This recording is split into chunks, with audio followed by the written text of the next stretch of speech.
Hello. Hello दोस्तों, Piyush GS analysis centre में आपका स्वागत है। मैं पीयूष पांडे वापस लेकर आया हूँ संविधान का अगला पार्ट, जो हम देखने वाले हैं फंडामेंटल राइट, मौलिक अधिकार।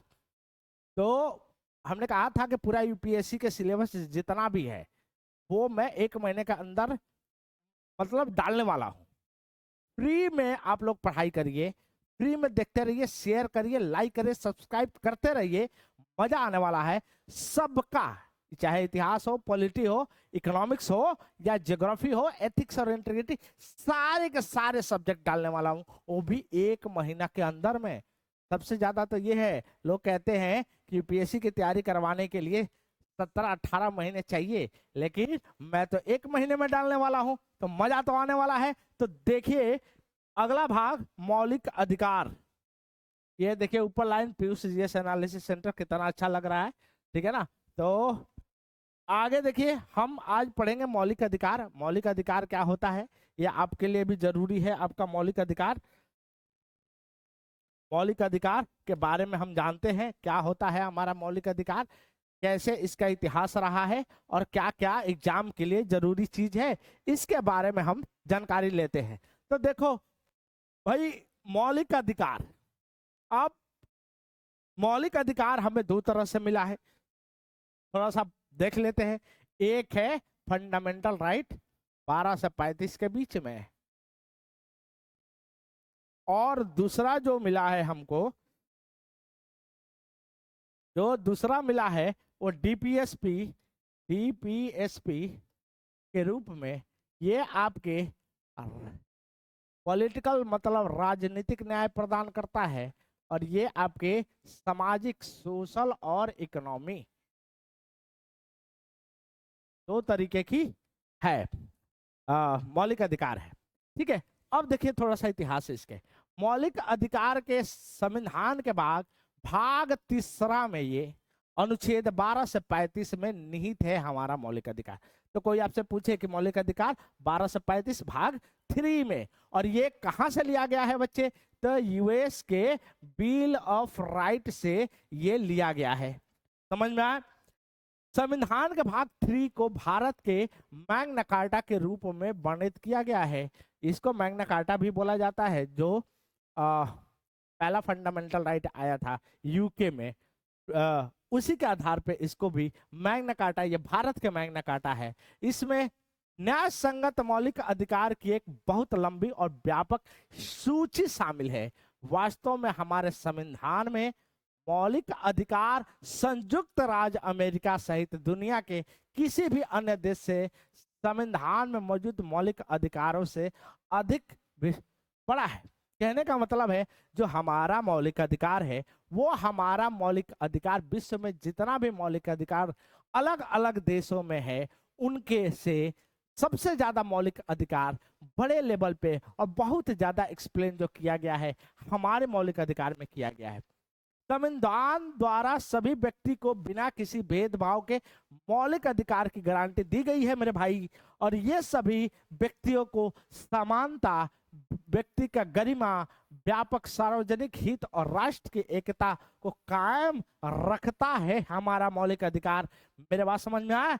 ये देखिए, मौलिक अधिकार राजनीतिक लोकतंत्र के आदर्श को बढ़ावा देता है। मैंने कहा था कि मौलिक अधिकार हमें दो रूपों में मिला है। एक मौलिक अधिकार, एक राज्य के नीति निर्देशक तत्व के रूप में, वो सामाजिक और आर्थिक न्याय प्रदान करता है। कौन सा, वो डीपीएसपी, राज्य के नीति निर्देशक तत्व, वही हमारा फंडामेंटल राइट है 12 से 35। वो क्या, राजनीतिक लोकतंत्र को बढ़ावा देता है।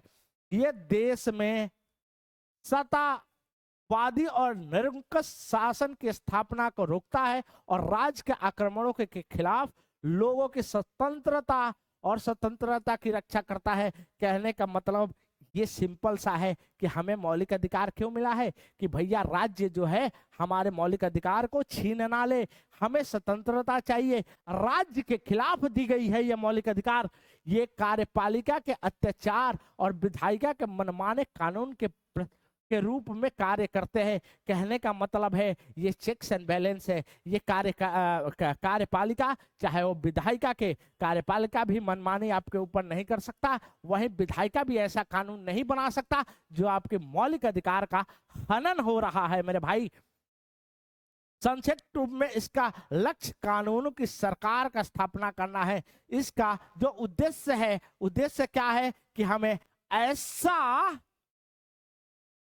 रूल ऑफ लॉ को स्टेब्लिश करना है, कानून के शासन को लागू करने के लिए यह बनाया गया है। मौलिक अधिकार का नाम इसलिए रखा गया क्योंकि संविधान द्वारा गारंटीकृत और संरक्षित है। कहने का मतलब यह हमारा फंडामेंटल राइट है। ये यदि आप इसका शोषण कोई करता है या कोई आपसे छीनने की कोशिश करता है तो आप जुडिशरी में जा सकते हो, 232 के तहत सुप्रीम कोर्ट में जा सकते हो, वहीं 226 के तहत हाई कोर्ट में जाने का आपका मौलिक अधिकार है। ये मौलिक अधिकार है, कोई आपसे आपका मौलिक अधिकार छीनना है तो वही।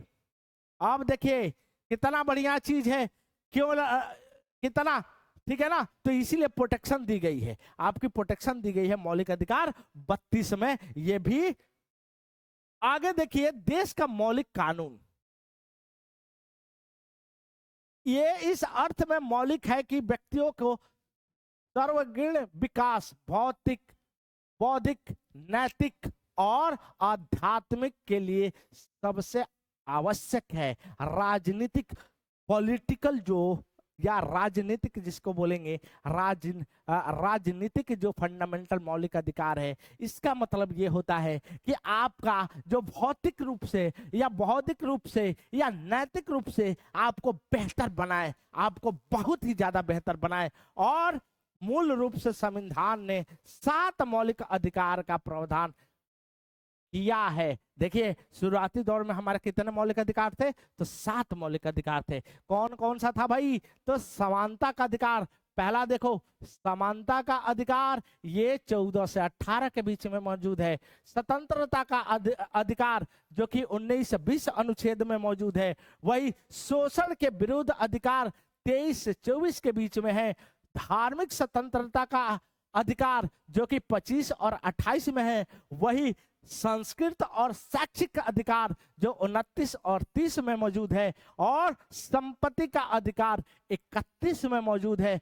वही था, ये मौजूद अब नहीं है ये। और संवैधानिक उपचार का अधिकार अनुच्छेद 32 में। ये शुरुआती दौर में हमें 7 मौलिक अधिकार मिला था, लेकिन एक मौलिक अधिकार को बाद में खत्म किया गया। वो कब किया गया? तो संपत्ति का अधिकार 44वां संशोधन में 1978 द्वारा मौलिक अधिकार की सूची से हटा दिया गया। और इस संविधान के भाग 12वां में अनुच्छेद 301 के तहत कानूनी अधिकार बना दिया गया। और तो वर्तमान में केवल 6 मौलिक अधिकार है। कहने का मतलब है कि 7 मौलिक अधिकार शुरुआती दौर में हमें मिला था, लेकिन एक मौलिक अधिकार को 44वां संशोधन में 1978 में हमें क्या कर दिया गया? इसको हटा दिया गया। और वो जो मौलिक अधिकार था इसको कानूनी अधिकार बना दिया गया, लीगल राइट बना दी गई,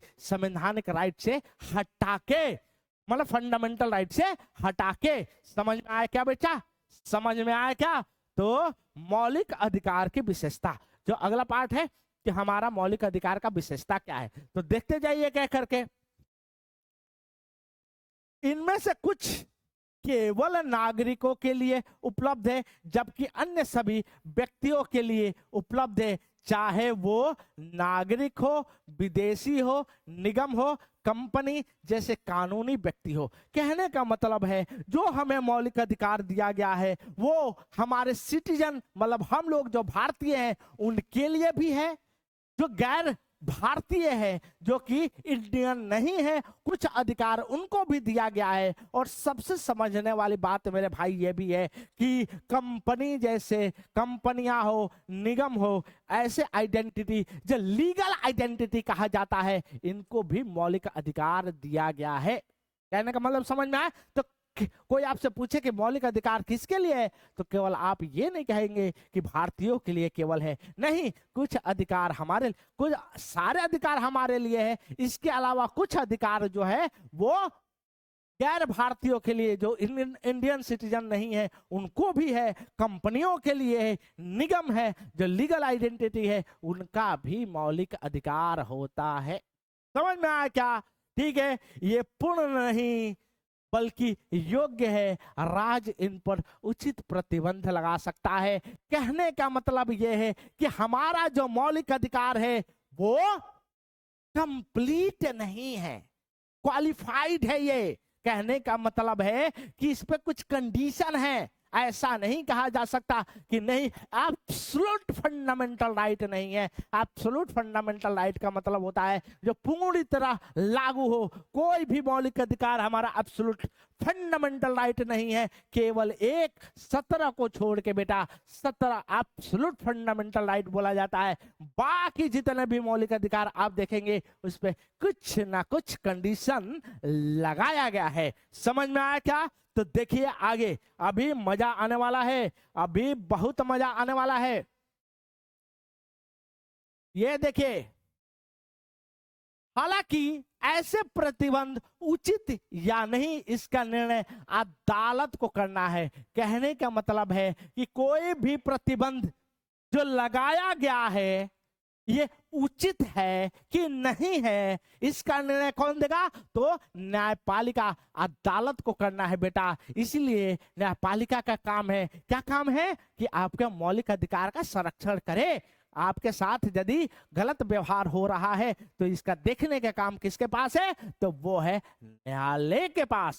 समझ में आया क्या? इस प्रकार वे व्यक्ति, समग्र समाज के अधिकार, व्यक्तिगत स्वतंत्रता और सामाजिक नियंत्रण के बीच संतुलन बनाते हैं। कहने का मतलब है कि ये जो हमारा अधिकार मिला है, मौलिक अधिकार, ये अधिकार क्या है कि एक समाज और एक व्यक्ति के बीच में बैलेंस बना के रखता है। समझ में आया क्या? इनमें से अधिकांश राज्य की मनमानी कार्रवाई के विरुद्ध उपलब्ध है। कहने का मतलब है बहुत सारे ऐसे जो आपके मौलिक अधिकार अभी हम पढ़ेंगे तो इसमें देखेंगे कि राज्य के खिलाफ दिया गया है। मतलब राज्य आपके शोषण ना करे, आपके मौलिक अधिकार को छीने नहीं, उसके बचाव की गारंटी किसको दिया गया है? तो हमें दिया गया है। हमें मतलब we the people of India, हम भारत के निवासी। इनमें से कुछ चरित्र में नकारात्मक है, अर्थात राज के अधिकार पर सीमाएं लगाते हैं, जबकि अन्य सकारात्मक है,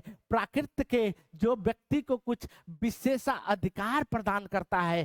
कहने का मतलब सिंपल सा है बेटा, जितने भी 12 से 35 में मौलिक अधिकार मिला है, इन मौलिक अधिकारों में कुछ आपको पॉजिटिव मतलब सकारात्मक फंडामेंटल दिखाई देगा, कुछ नकारात्मक मतलब कुछ निगेटिव दिखाई देगा। उसका मतलब क्या होता है पॉजिटिव और निगेटिव का? तो नकारात्मक का मतलब होता है कि राज्य की जो सीमा को निर्धारित करे, मतलब उसको बाउंड करे कि ये राज्य ये काम नहीं कर सकता है, वो नकारात्मक होता है। और यदि राज्य को छोड़ दे कि राज्य कुछ विशेष अधिकार दे, किसको दे?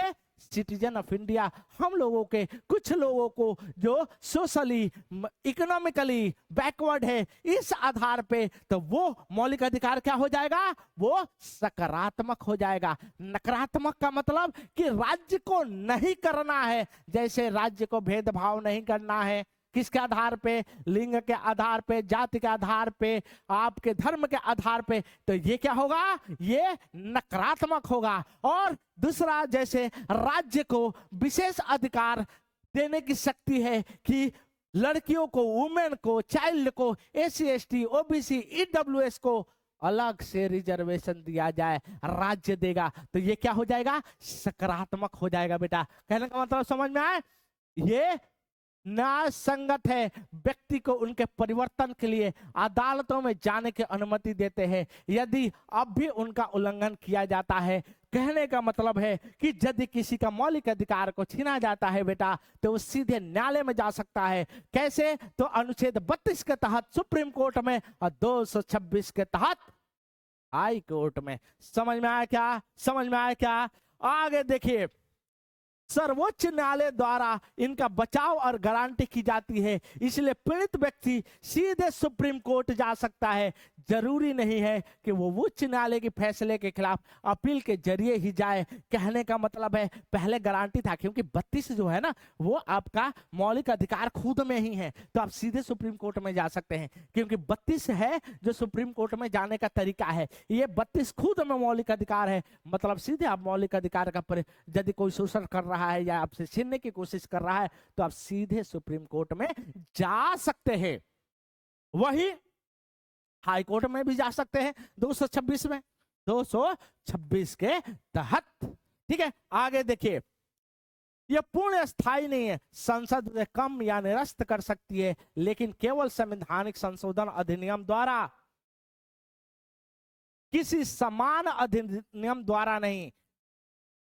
इसके अलावा यह संविधान के बुनियादी संरचना को प्रभावित किए बिना किया जा सकता है। मेरे कहने का मतलब है कि यदि संसद चाहे तो इसको कम या ज्यादा कर सकता है, लेकिन वो करने का तरीका क्या है? संवैधानिक संशोधन 368 द्वारा सिंपल से नहीं करा जा सकता है। लेकिन यहां पर भी एक कहानी है कि जो मूलभूत सिद्धांत है, मतलब बेसिक स्ट्रक्चर को छेड़खानी नहीं कर सकता है, जो केशवानंदा भारती केस में आया था। बेसिक स्ट्रक्चर, मूलभूत सिद्धांत को छोड़ के संसद किसी भी आपके मौलिक अधिकार को कम या संशोधन कर सकता है। और संशोधन कैसे करेगा? अनुच्छेद 368 के तहत।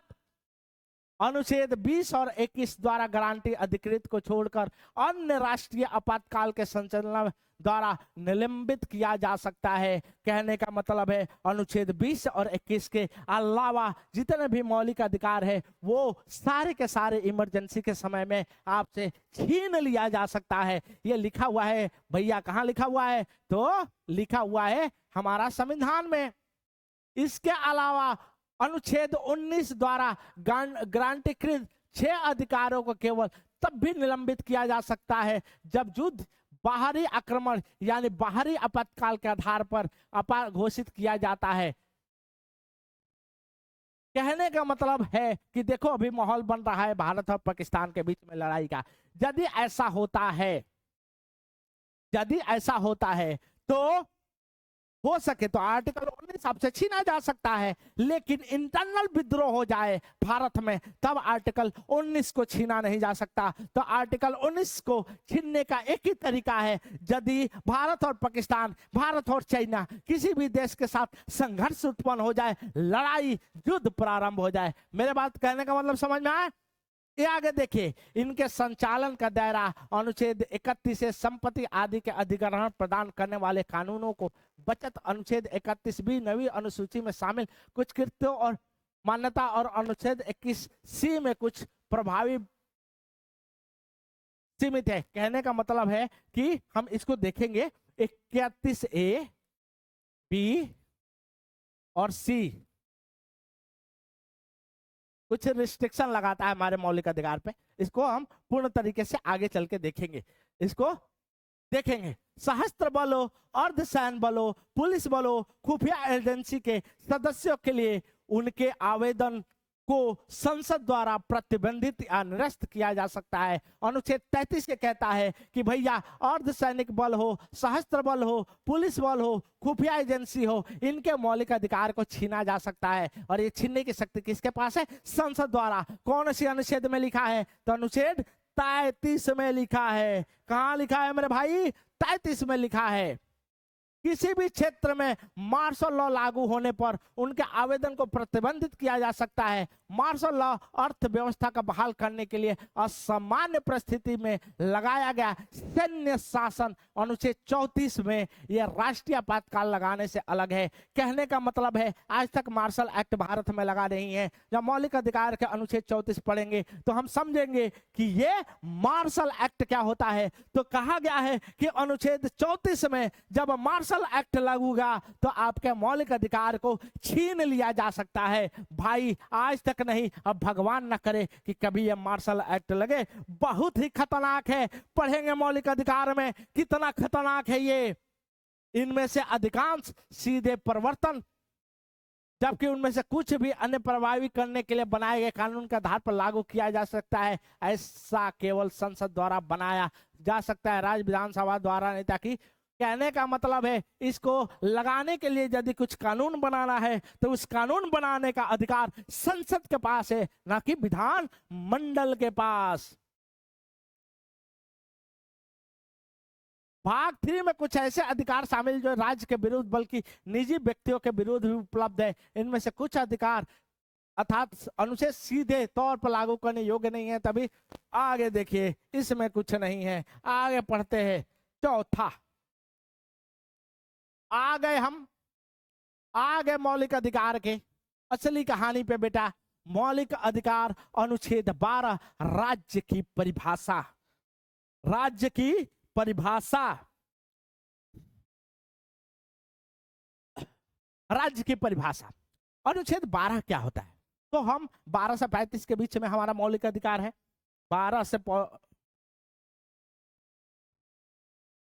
से 35 के बीच में हमारा मौलिक अधिकार है। तो पहला मौलिक अधिकार 12 है और ये राज्य की परिभाषा इसको बता। देखो भाई, जितने भी हम मौलिक अधिकार जब हम पढ़ेंगे ना, एक्चुअल मौलिक अधिकार हमारा स्टार्ट होता है 14 से, और 12 जो है ना, ये भी हमारा मौलिक अधिकार है। यहाँ राज्य की परिभाषा है। राज्य की परिभाषा क्यों है? कौन सा राज्य? ये बिहार उत्तर प्रदेश वाला राज्य नहीं, ये भौगोलिक राज्य के बारे में नहीं है। ये उन राज्यों के बारे में है जो रिस्पॉन्सिबल है, जो पार्टी बनाया जा सकता है कोर्ट में, वो जो आपके मौलिक अधिकार का प्रोटेक्शन करने की जिम्मा उनके पास है, जैसे संसद, विधानसभा, विधानमंडल, ये सारे राज्य है। और राज्य क्यों पढ़ रहे हैं? क्योंकि हम जब मौलिक अधिकार को बेटा पढ़ेंगे तो उसमें बार बार राज्य शब्द का प्रयोग होते हुए देखेंगे, तब आपका माथा खराब होगा और आप कहेंगे ये कौन सा राज्य है। कितने बच्चे नहीं जानते हैं तो ये उत्तर प्रदेश और बिहार को मान लेंगे, बेटा वो वाला राज्य नहीं है, वो अनुच्छेद 1 में शामिल है। ये राज्य कौन सा है? जो कि आपके मौलिक अधिकार का गारंटी देगा, प्रोटेक्शन देगा, और यदि गलत करेगा तो न्यायालय में उसको खड़ा किया जा सकता है। कहने का मतलब समझ में आया क्या? तो राज्य की परिभाषा। अब देखो कानून में राज्य की परिभाषा कैसा लिखा गया है। राज्य शब्द का प्रयोग मौलिक अधिकार से संबंधित विभिन्न प्रावधानों में किया गया है, इसलिए अनुच्छेद 12 के भाग 3 में इसके शब्द का परिभाषित किया गया है बेटा। क्यों? क्योंकि इसका बार बार प्रयोग होगा। अब देखिए, ध्यान से देखिए, इसके अनुसार राज्य में निम्नलिखित शामिल है। अब राज्य क्या होता है तो गौर से देखिए, भारत की सरकार और संसद यानी केंद्र सरकार के कार्यकारी और विधायकी अंग। आपसे पूछे कि राज्य क्या होता है तो याद करके बैठो, कौन? भारत सरकार, संसद यानी केंद्र सरकार, और केंद्र सरकार के कार्यकारी और विधायकी जितने भी है वो राज्य अनुच्छेद 12 में शामिल है। दूसरा, राज्य की सरकार और विधायिका यानी राज्य सरकार की कार्यकारी और विधायकी अंग।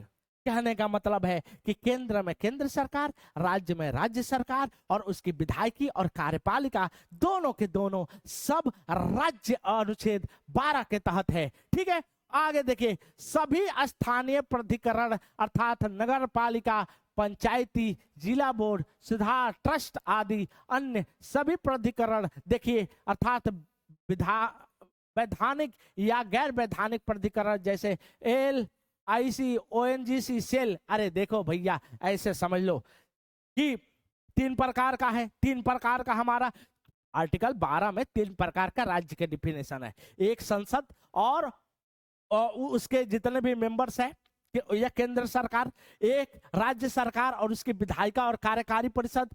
दूसरा कहता है कि एक कहता है कि जो लोकल गवर्नमेंट है। लोकल गवर्नमेंट का मतलब, लोकल गवर्नमेंट का मतलब आपके जैसे पंचायती राज हो गया, पंचायती हो गया, नगर निगम हो गया, नगर निगम हो गया, ये सारे के सारे राज्य है। वही दूसरा कहता है अन्य प्राधिकरण, मतलब जैसे जितने भी सरकार द्वारा, कहने का मतलब सिंपल है, यदि जिसमें भी किसी भी चीज में सरकार मतलब राज्य जो है ऑलरेडी ये 2 या ऊपर के 3 पैसा लगा दे, फाइनेंस लगा दे, या उसके फंक्शंस को देखे, उसके कार्य को देखता है, या उसके प्रशासन मतलब एडमिनिस्ट्रेशन को समझाता है, एडमिनिस्ट्रेशन मतलब प्रशासन को संभालता है, इन केस में वो राज्य होगा। फिर से समझो, राज्य का क्या क्या मतलब है कि पहला तो भारत सरकार, दूसरा राज्य सरकार, तीसरा लोकल गवर्नमेंट, पंचायती राज और निगम, और चौथा है कि वो जो ऊपर वाले 3 राज्य है, यदि किसी भी चीज में फाइनेंस पैसा लगा देते हैं, या फंक्शंस उसके कार्य को देखते हैं, या एडमिनिस्ट्रेशन उसके प्रशासन को देखते हैं, तो वो राज्य के अधीन होगा। समझ में आया क्या? ये है कितने प्रकार का राज्य? 4 प्रकार का राज्य। अब देखो कुछ चीजें इसमें नहीं दिया गया है, तो मैं थोड़ा सा समझाता हूं। हाँ, इस नोट्स में नहीं दिया गया है, तो कुछ भैया आर्टिकल 12 के अनुसार ना कुछ केस क्या था, केस स्टडी को देखते हैं थोड़ा सा। केस स्टडी, केस स्टडी मतलब सुप्रीम कोर्ट में गया था। अब केस स्टडी में देखते हैं, तो देखो भाई, सुप्रीम कोर्ट से 2 सवाल पूछा गया अनुच्छेद 12 के तहत। एक बात बताओ भैया, ये आपने संसद बता दिया, आपने बता दिया कि विधानसभा, विधान जो ये है सारे के सारे राज्य हैं, आप खुद राज्य हो क्या? क्या खुद आप राज्य हो? मतलब जुडिशरी, न्यायपालिका राज्य है कि नहीं? न्यायपालिका राज्य है कि नहीं? क्वेश्चन ये है कि राज्य है कि नहीं। क्वेश्चन मार्क ऐसे डाल दो। कोई आपसे पूछ ले कि ये तना 4 तो राज्य आपने पढ़ लिया, क्या न्यायपालिका राज्य है क्या? तो देखो, इसके लिए 2 केस गया था सुप्रीम कोर्ट में। कौन कौन सा गया था? तो एक गया था Ratilal versus union of India. Ratilal versus union of India,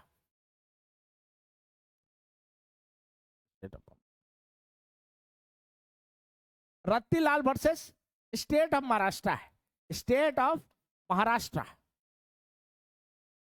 Maharashtra. और ये है आपका 1954 के कहानी। इसमें सुप्रीम कोर्ट से पूछा गया, पहले याद कर रखे रखना, ये केस स्टडी बहुत जरूरी है यूपीएससी की तैयारी करने के लिए।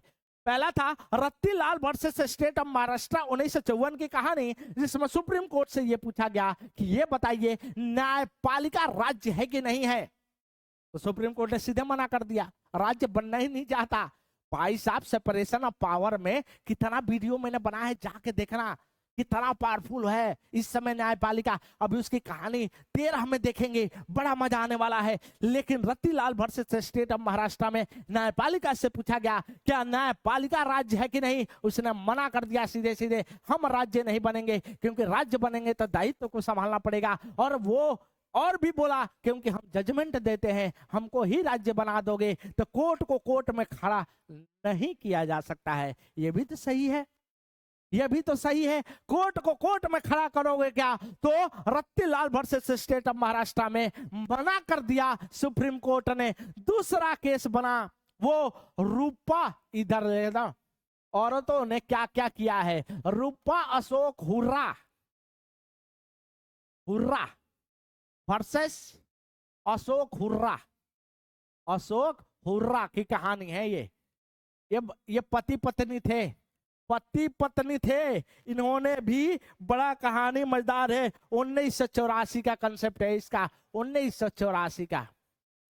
रूपा अशोक हुर्रा वर्सेस अशोक हुर्रा 1984 में क्या हुआ था कि फिर वापस न्यायपालिका से पूछा गया कि ये बताओ आप राज्य हो कि नहीं। तो न्यायपालिका ने कहा कि बहुत तंग कर दिए हो तुम लोगों ने, तो एक काम करते हैं, जो हमारा जजमेंट वाला भाग है, जो हमारा जजमेंट वाला भाग है जिसमें हम जजमेंट देंगे, न्याय देंगे, इसको राज्य नहीं माना जाएगा। वही हमारा जो प्रशासन है, प्रशासन मतलब हमारा एडमिनिस्ट्रेशन, वो राज्य होगा। क्या बोला, क्या बोला? रूपा अशोक हुर्रा वर्सेस अशोक हुर्रा 1984 के केस में कि जो जजमेंट वाला भाग है ये हमारा नहीं है राज्य, लेकिन प्रशासन वाला भाग जो है वो हमारा राज्य है। इसका मतलब जुडिशरी राज्य नहीं है, लेकिन जुडिशरी कोई प्रशासन की काम कर रही है तो वो राज्य के अधीन हो जाएगा। आज का यही है, यही है। और ये केस कौन सा? रूपा अशोक हुरा वर्सेस अशोक हुरा, पति पत्नी थे, दोनों की लड़ाई में पूरा का पूरा हो ही गया। ठीक है, आगे देखिए, फिर पूछा गया क्वेश्चन, एक और क्वेश्चन पूछ लिया गया सुप्रीम कोर्ट से कि एक बात बताओ, आपने कहा कि सरकार किसी भी संस्था में पैसा लगा दे, उसको कार्य का संभाले या उसके प्रशासन को संभाले, तो आप कह रहे हो राज्य है। तो ये बताओ, यूएनओ है क्या? यूएनओ, यूनाइटेड नेशन ऑर्गेनाइजेशन, पैसा तो लगाते ही हो। क्या यूनाइटेड नेशन ऑर्गेनाइजेशन में पैसा लगाते हो? उसके प्रशासन को भी तुम्हारा है कुछ ना कुछ। तो क्या ये राज्य है क्या? राज्य है क्या? है क्या? क्वेश्चन ये था, यूएनओ राज्य है क्या? तो सुप्रीम कोर्ट ने 2019 में एक केस बना, वो केस का नाम था संजय बहल, याद रखिएगा, versus union of India, union of India. और ये केस था 2019 का। कब का? 2019 का। और सुप्रीम कोर्ट ने कहा ना, भले प्रशासन कर रहा हो या वित्तीय सहायता दे रहा है, लेकिन United Nation Organization International Organization है, इसलिए ये राज्य के अंतर्गत नहीं आता है, राज्य के अंतर्गत नहीं आएगा। समझ में आया क्या? अनुच्छेद 12, अनुच्छेद 12 ये है, अनुच्छेद 12 पूरा कंप्लीट। आ जाओ सबसे धाकड़ अनुच्छेद में, अनुच्छेद 13। अनुच्छेद 12 तो महान था ही, लेकिन उससे भी महान अनुच्छेद 13 है। सबसे ज्यादा टाइम लगता है इसको समझने में। 13 क्या है थोड़ा सा देखते हैं।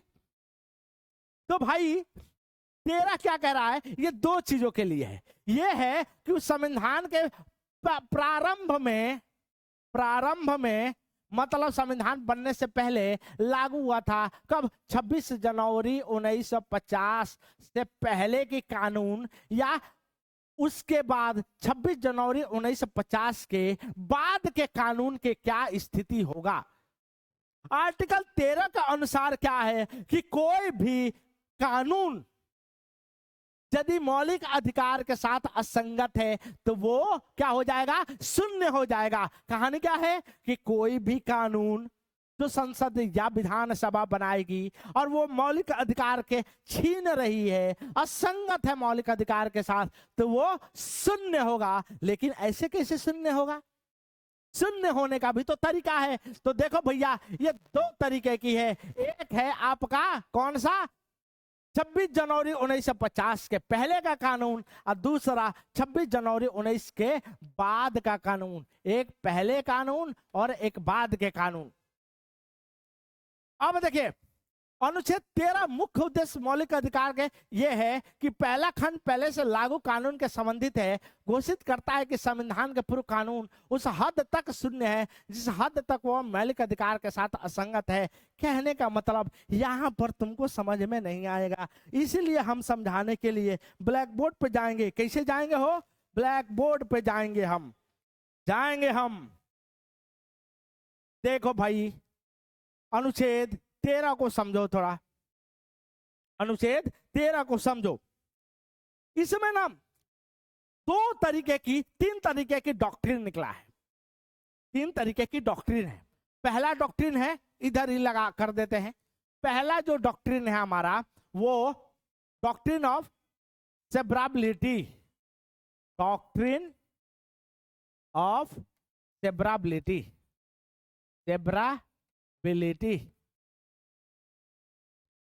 पृथ्वीकरण का सिद्धांत।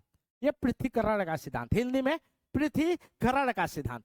ये केस बना था AK गोपालन केस में। AK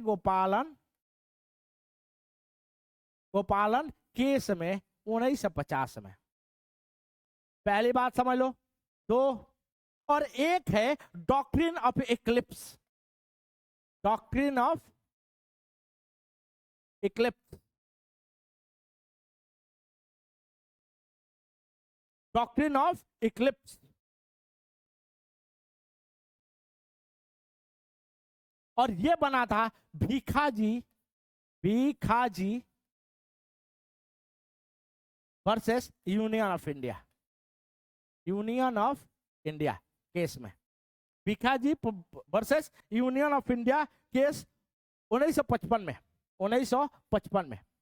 अब देखो ये क्या कंसेप्ट है, दो तरीके के डॉक्ट्रिन है, डॉक्ट्रिन ऑफ सेवरेबिलिटी और डॉक्ट्रिन ऑफ इक्लिप्स। तेरा क्या है कि यदि कोई भी सरकार कानून बनाता है और मौलिक अधिकार के साथ असंगत है तो वो शून्य होगा। लेकिन शून्य कैसे होगा, तो देखो दो तरीके से है, डॉक्ट्रिन ऑफ सेवरेबिलिटी और डॉक्ट्रिन ऑफ इक्लिप्स। ये कहता है डॉक्ट्रिन ऑफ सेवरेबिलिटी AK गोपालन केस में निकला था, और ये क्या कहता है कि मान लो एक कानून बना दिया और कानून है कि और इसके 4 क्लॉज है, कोई भी कानून बना दिया, मान लो वक्फ बोर्ड का ही कानून ले लो, वक्फ बोर्ड बहुत प्रचलित हो रहा है, ऐसा कोई कानून जिसमें बहुत सारे प्रावधान हैं, बहुत सारे क्लॉज है। अब मान लो कि उस प्रावधान में एक प्रावधान जो है वो असंगत हो रहा है, किसके साथ, मौलिक अधिकार के साथ। मौलिक अधिकार के साथ मान लो कि दूसरा वाला असंगत हो रहा है, तो डॉक्ट्रिन ऑफ सेवरेबिलिटी क्या कह रहा है, पृथक्करण का सिद्धांत, कि इसको खत्म कर दो, इसको निपटा दो। ये सेवरेबिलिटी का कंसेप्ट है जो 26 जनवरी 1950 के पहले या 26 जनवरी 1950 के बाद दोनों कानून पे लागू होता है। मतलब pre and post commencement of constitution.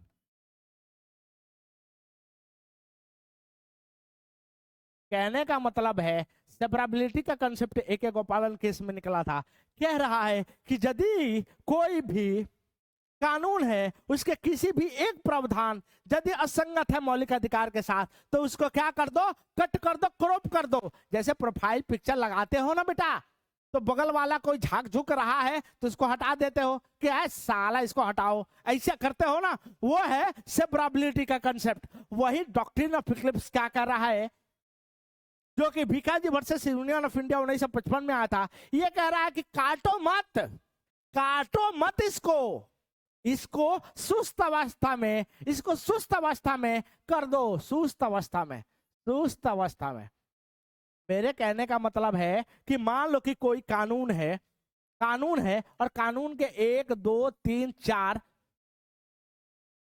क्या है, इसमें कोई ना कोई जो है वो असंगत हो रहा है, तो क्या करो, मान लो दूसरा संगत हो रहा है, तो क्या करो, इसको हटाओ मत, इसको सुस्त कर दो, ज्वालामुखी की तरह इसको सुस्त कर दो। और जब भी इसमें संशोधन हो, मान लो कि आगे चल के कोई सरकार आएगी, इसमें संशोधन करेगी, तो ये एक्टिव हो जाएगा, एक्टिव अपने आप ही हो जाएगा।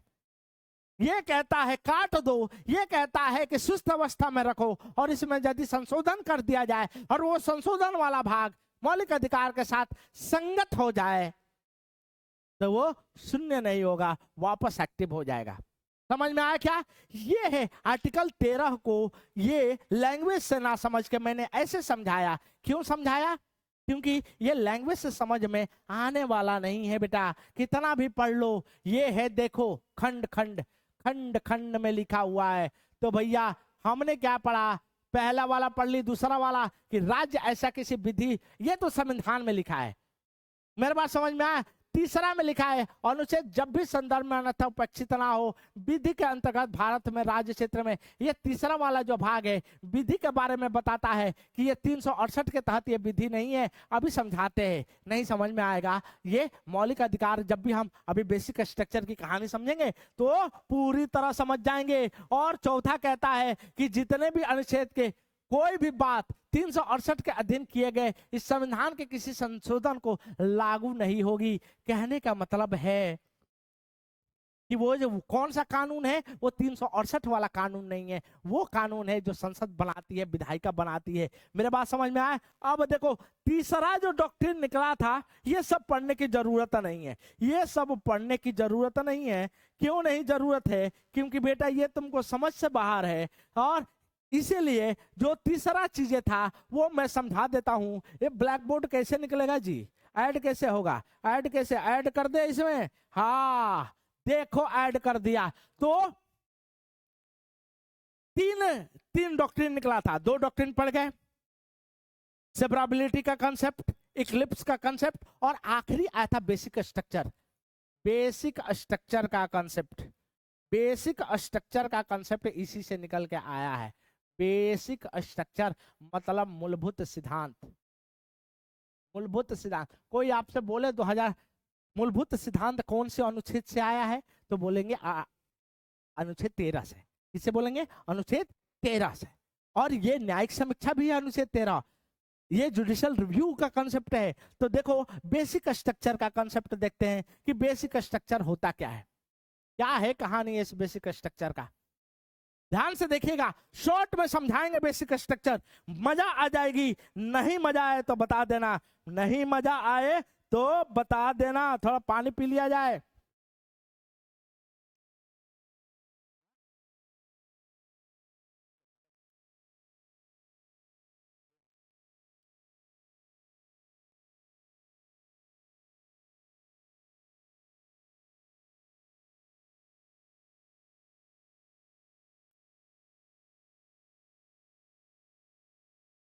तो देखो बेटा, बेसिक स्ट्रक्चर की जो कहानी निकली थी वो 4 केस से। पहला शंकरी प्रसाद, शंकरी प्रसाद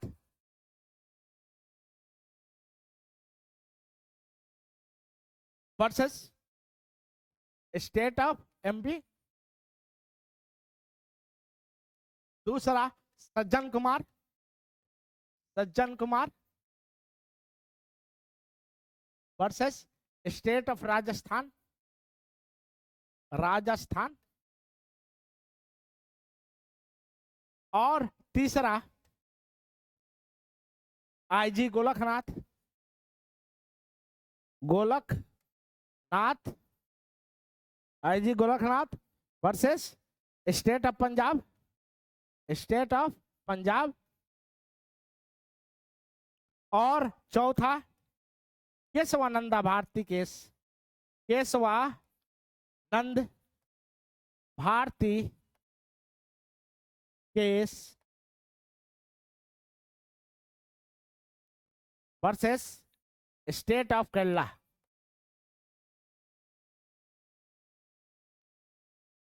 ये 4 केस है। अब बेसिक स्ट्रक्चर का कंसेप्ट, बेसिक स्ट्रक्चर क्या होता है? देखो बेटा बेसिक स्ट्रक्चर होता है ऐसे कि देखो सुप्रीम कोर्ट ने बहुत ही तकलीफ सह के उसने एक सिद्धांत दिया था, मूलभूत सिद्धांत का। उसने कहा था कि संसद के पास 368 के अनुसार किसी भी चीज का संशोधन करने की शक्ति है। कोई भी चीज संशोधन कर सकता है बशर्ते वो मूलभूत सिद्धांत ना हो। और यदि वो मूलभूत सिद्धांत है उसका संशोधन संसद नहीं कर सकता है। तो है क्या फिर मूलभूत सिद्धांत? और कौन बताएगा यह मूलभूत सिद्धांत? तो सुप्रीम कोर्ट ने कहा है कि समय समय पर हम ही बताएंगे कि मूलभूत सिद्धांत क्या है और मूलभूत सिद्धांत किसे कहते हैं। ये 3 केस से निकला था, शंकरी प्रसाद, सज्जन कुमार, आईजी गोलखनाथ और केशवानंदा भारती केस। बेटा ये 4 केस के बाद मूलभूत सिद्धांत केशवानंदा भारती केस में निकला था। और ये कहानी थी 9th अनुसूची का, शेड्यूल का। समझ में आया? 9वीं अनुसूची की कहानी थी। इसमें 31, देखो भैया इसमें अभी डिटेल पे नहीं जा रहा हूं, एक नया वीडियो बनाऊंगा बेसिक स्ट्रक्चर का। तुमको बस अभी याद करके ये रखना है कि ये 4 ऐसे केस था जहां से मूलभूत सिद्धांत का कंसेप्ट निकल के आया था। थोड़ा सा आइडिया बता देता हूं। हुआ क्या था कि देखो सरकार ने पहला संशोधन किया, फर्स्ट अमेंडमेंट 1950 में सरकार ने यह संशोधन किया और 9वीं अनुसूची लेकर आया। अब ये क्यों लेकर आया? तो एक कहानी थी कि शुरुआती दौर में हमने देखा पिछले कि हमको फंडामेंटल राइट, मौलिक अधिकार 7 तरीके के मिले हैं। उस समय राइट टू प्रॉपर्टी, जमीन रखने का भी अधिकार था। अब क्या किया कि भैया सरकार को चाहिए थी जमीन, हॉस्पिटल बनाने के लिए, इंफ्रास्ट्रक्चर, रोड बनाने के लिए, कोई, क्योंकि संपत्ति का अधिकार मौलिक अधिकार था। अनुच्छेद 13 ये कह रहा था कि भैया हमारे मौलिक अधिकार को छीनोगे तो हम सीधे सुप्रीम कोर्ट में चले जाएंगे। तो पहली अमेंडमेंट संसद ने दिमाग लगाया, और दिमाग यूं लगाया कि उसने कहा कि एक नवी अनुसूची 31B से निकाला इसने। 31A और 31B की कहानी है। 31B से नवी अनुसूची निकाला। और नवी अनुसूची क्या होता है कि नवी अनुसूची में बेटा ऐसा था कि यदि कोई संसद कानून बनाता है और नवी अनुसूची में रख देता है और वो कानून मौलिक अधिकार के साथ असंगत होता है, तो आप इस बात को लेकर सुप्रीम कोर्ट में नहीं जाएंगे कि आपका मौलिक अधिकार का हनन हो रहा है। समझ में आया? यहीं से कहानी शुरू होता है मौलिक अधिकार का। ऐसा हुआ था कि इन सबका जमीन छीनी गई थी, एक एक करके सबकी जमीन छीनी गई थी।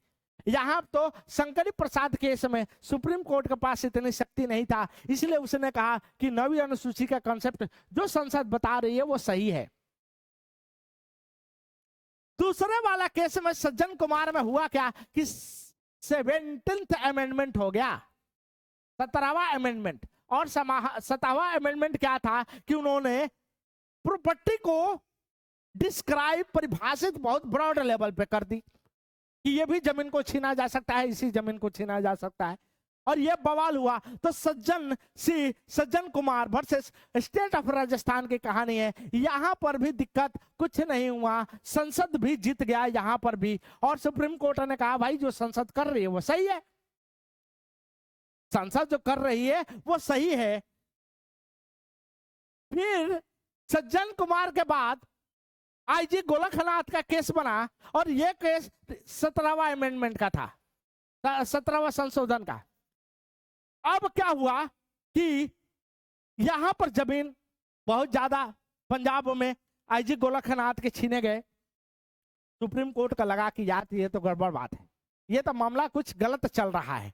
इसलिए उसने क्या किया कि आईजी गोलखनाथ में बोल दी कि संसद जो है संशोधन नहीं कर सकता, अमेंडमेंट नहीं कर सकता, अमेंडमेंट नहीं कर सकता है। कब बोला? नहीं कर सकता है। कब बोला? ये बोला आपके आईजी गोलखनाथ केस में। जैसे ही ये बोला संसद बड़ा चढ़ाक हुई और उसने 24वां और 25वां अमेंडमेंट कर दी, अमेंडमेंट। और ये क्या कहता है कि भैया 368 के ही संशोधन कर दिया संसद ने। 368 के संशोधन करने के बाद जो अगला केस बना वो बना केशवानंद भारती केस में। और ये बेंच 13 डिवीजन की बेंच बनी। सेकेंड हाईएस्ट बेंच 11 जज की बेंच ये है बेटा, और 13 जज की बेंच ये है। और इसी केस में निकला आपके मूलभूत सिद्धांत का कंसेप्ट, बेसिक स्ट्रक्चर का कंसेप्ट। जब सुप्रीम कोर्ट ने कहा कि समय समय पर मैं बताऊंगा मूलभूत सिद्धांत होता क्या है और उसका प्रयोग कैसे किया जा सकता है। सिंपल सी बात है, अभी डिटेल में नहीं बताया, इतना बताया कि आपके एग्जाम के लिए सही चीजें हो सकता है। इसको एक डिटेल में बहुत सारे वीडियो पड़ा हुआ है, आप जाके देख लो। कहाँ पड़ा हुआ है? मेरे ही चैनल पे मैंने ही बनाया है। तो आगे की कहानी कल करेंगे अनुच्छेद 14 से। फिर मिलते हैं। जय हिंद, जय भारत।